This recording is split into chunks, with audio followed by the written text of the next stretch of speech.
Hey guys, this is Red and Blue, and today it is back to Ligue 1 for a big game in Strasbourg. Clash of the top of the league versus a team with unbeaten in 8 games that basically hasn't lost a game since early December. So a big task ahead for us and a really critical game. So let's just dive in and I can share you everything you need to know about the game. PSG Strasbourg, it's a big game. It's Strasbourg PSG actually, because it is in Strasbourg. So Strasbourg PSG.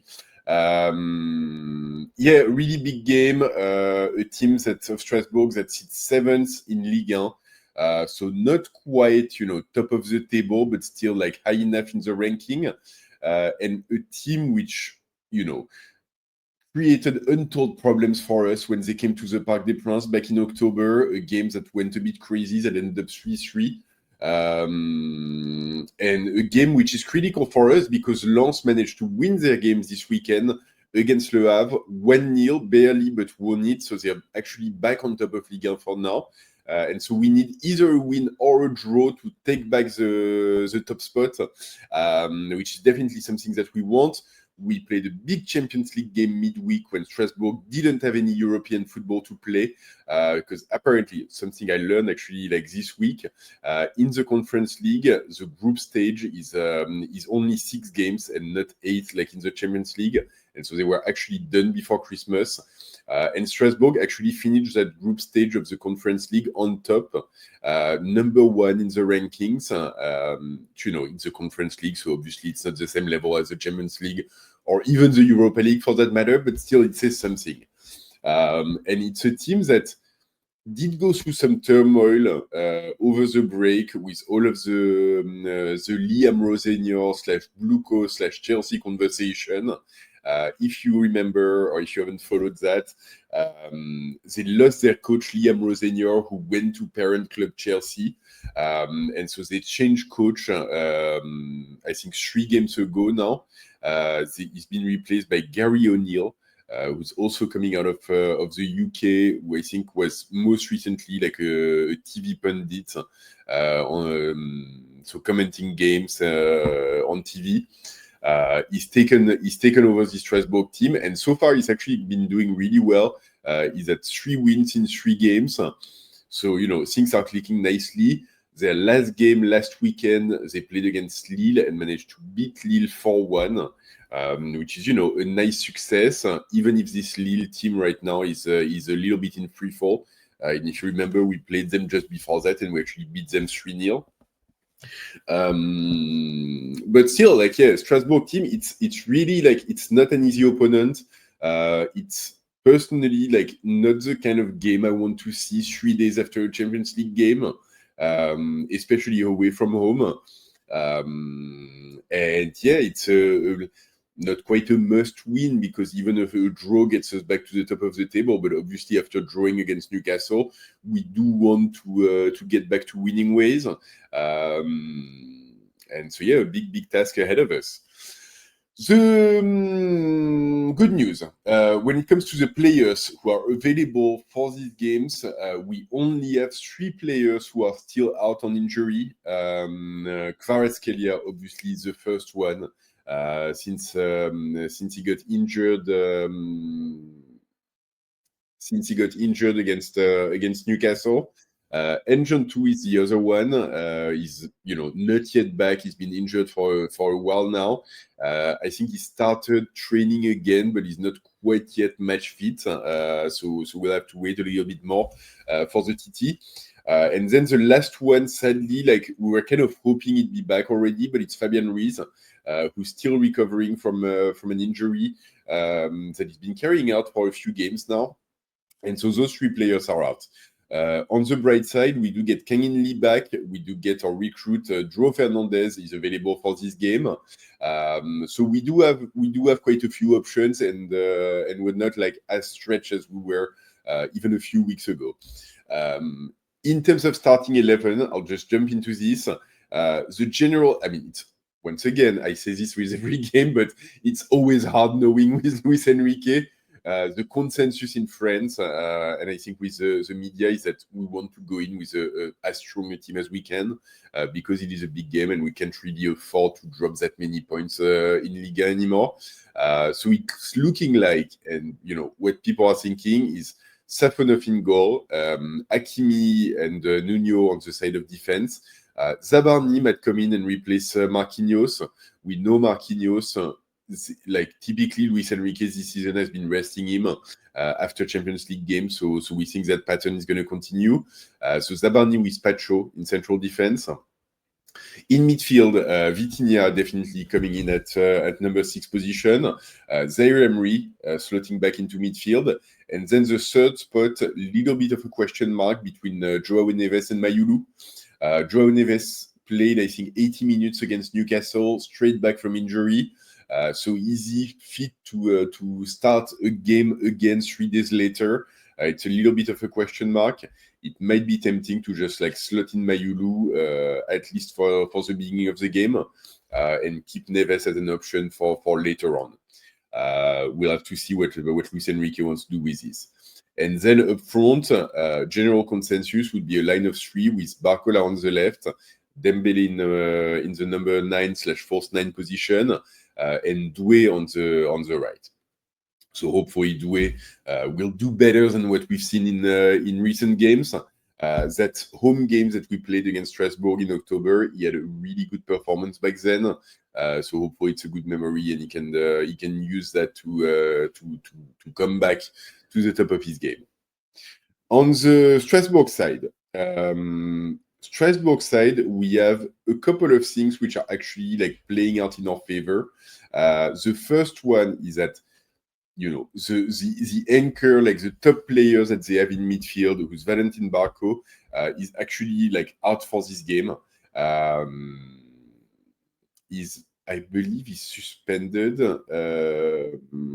If I'm not wrong, I know he's out, but I think he's suspended. I don't think he's injured.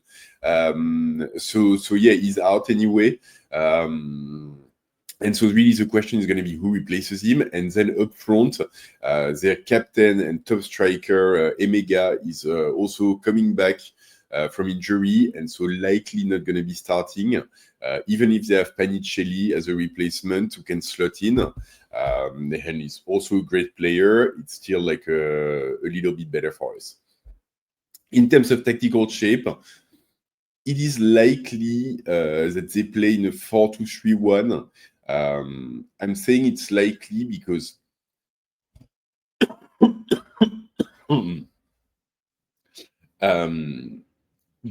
right now it feels like basically every team that we play ends up changing their tactical shape and dropping some sort of 5 at the back system. And so with Barco also being taken out, I wouldn't be entirely surprised if that's an option on the table. It's, I hope not, because I think honestly, this Strasbourg team, they've got the level to and at home try to play their own game against us and try to beat us fair and square. I don't think they need to go over the top defensively just to keep us out. I know it's a winning strategy with lots of teams, so I wouldn't be entirely surprised if they go for it anyway. But yeah, I'm kind of hoping for a bit more of a real game of football and not so much one-sided with Strasbourg just giving up possession and giving up control of the game to us. So we'll see what they come back in. If they play in a 4-2-3-1, it's looking like Gueledoué on the right of their defense. Star, either Doucouré or Omobami Dele, in central defense. Ben Chilwell on the left. In midfield, either El Mourabet for sure, and then either Ouattara or Doucouré. And then the offensive midfielder, Diego Moreira, really good player, Enciso, really good player, Godot, really good player, with Panicelli as a number 9. So it is really it is a strong team, and I think at home against us, they'll be really craving for a result. So big game ahead of us. In terms of how I'm looking at this game, I think I kind of started mentioning it.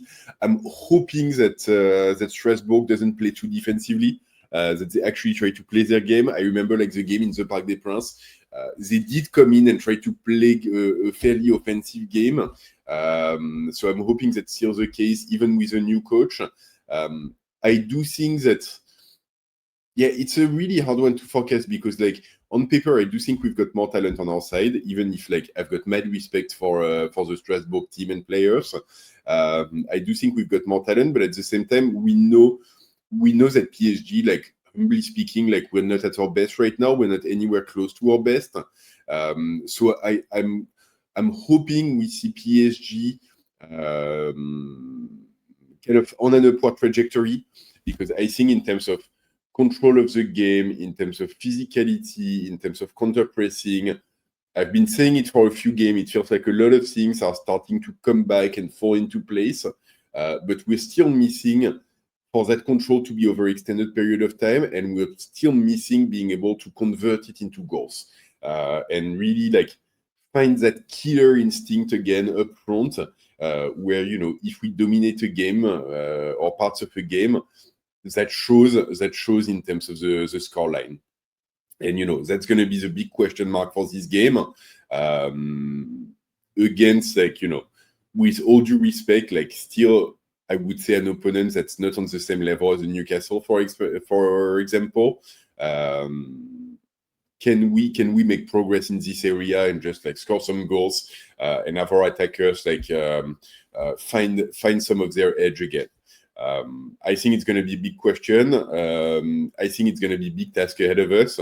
I think, you know, I'm not necessarily expecting the win on this one, I'll be honest. I do want it, and I think we can get it, but I think it's going to be a challenging game. I wouldn't be entirely surprised if we end up with a draw, and like I wouldn't be entirely disappointed either, depending on the circumstances of the game and how things play out. But yeah, we need to come in like, you know, humble and hungry and ready to take the fight up to this Strasbourg team, and show why we deserve to be top of the table in Ligue 1, and why we deserve to be still considered one of the best teams in Europe, if not the best team in Europe. So it's a big task ahead of us. We've got a few weeks now ahead of the playoffs in the Champions League, ahead of like if we can qualify like the first knockout round in the Champions League. So we do need to see that improvement from PSG like start happening and start materializing, and that little bit of acceleration in terms of what we can produce on the pitch. There's a lot of criticism, a lot of doubts around this PSG team now. So we need to start putting some of that to bed, simply speaking. And, you know, I think our next game in the league is going to be a week from now at home against Marseille. I do think, like, you know, I don't want to have this week ahead of the Marseille game, which we know is critical, and be plagued with doubts around like our players and our attackers and our coach and the team, and like, are we bad? Like, I know how it goes. I know that like if we don't get a result against Strasbourg, we're setting ourselves up for the circus and the media and the frenzy around PSG to just light up. And just, I'd rather avoid that, honestly. Like, that's really my main concern. I think ultimately, like, if we do drop some point in Strasbourg, it's not the end of the world, because, like I said, it's a strong opponent, and there's no absolute shame in dropping points there. I do still think, like, we can make it up on Lens anyway. But yeah, I think, like, it starts painting a picture which just, like, creating some background noise and creating distractions which we don't need at this point of the season. I've kind of slid away from the game itself, I guess, to like the environment and the media appeal. I think on the game itself, so like I'll go back to this. Like I said, I was saying, like, I do think we've got the quality for a win. I don't think it's a lock, though. I think it's going to be a hard-fought game. Wouldn't be entirely surprised at a draw. I do think it's going to be an entertaining game of football. I'm really looking forward to it, because the game in Parc des Princes, even if it wasn't the result that we would have wanted, like 3-3, a lot of goals, lots of action, there was like drama going on. Yeah, it was a great game of football. And I think, you know, Luis Enrique, to his credit, like he always talks very highly about Strasbourg, and like he knows that it's one of the team in France who's actually like really producing interesting stuff in terms of football. So yeah, it's gonna be an entertaining game. In terms of prediction, I'm gonna like I'm always going to be an optimist with this team because I'm a PSG fan, and so like I'm completely biased when it comes to it. I do think we go away with like a 2-1 victory. I think hard fought, but I think we edge past. I do hope that the players have the appetite to set the record straight after the draw against Newcastle, and after getting criticized so much. I still do think in my heart of heart, and I know I'm like basically the only one at this point, but I do see a lot of progress in the last few games in terms of the games that we produce and what we produce on the pitch. Obviously, there's still gaps. Obviously, it's still far from perfect. Obviously, we still need to convert and create more chances. But it feels like we're on the right track overall. So I'd love for that to materialize a little bit, give ourselves a little bit of breathing room, buy yourself a week of quiet ahead of the Marseille game, and be able to go into that game and kind of like, set ourselves up for some forward momentum. And I think it's really what we need at this point, like some positive momentum that we can take forward. So yeah, so I'll say 2-1 for Paris. That's going to be my prediction. Let me know in the comment like what you make of this, what's your expectation for this game, and what would be your prediction. If you've made it this far, as always, drop a like on the video. Massively helps for the YouTube of it all. Subscribe to the channel if you haven't subscribed yet.